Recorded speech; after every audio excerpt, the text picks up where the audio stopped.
We'd love to hear your thoughts on this morning. So as a journalist, I never love to be part of the story because we report the story, but in a time like this when it's politics, you have to be part of the story. And you see, it's a record. I've got nothing against Bola Ahmed Tinubu. I love everybody equally because it's my injunction as a Christian to love. I've got nothing against my Egbo, Bayon Onuga, and Mr. Dele Alaki.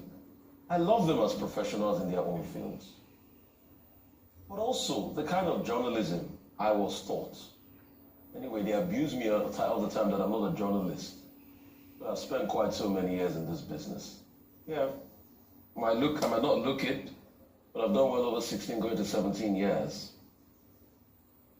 In Lagos alone, I've put in close to 10 years on radio before I came. So I didn't just drop from the skies.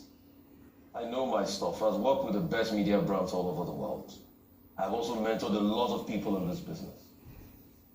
But I think the stress here is objectivity. I will be objective in my coverage of every presidential candidate. And what you cannot fault me for is that I've been objective with all the presidential candidates. Part of the toughest interviews we had here has been with Peter Obi. And trust me, the kind of heat we give to Mr. Peter Obi when he's here, I'm not sure we've been able to interview other presidential candidates. That way. On this platform like that. Yeah. And that's the level of objectivity. Because you see, they say all sorts about me. They do all sorts. But what I want them to know is that I love them, irrespective of the hatred that is being meted out of me. I'm a child of love. I was conceived in love. They even went further, and thank God Dr. Abati was there. They took a picture of Peter Obi and me and Jandor at my own father's day of tribute.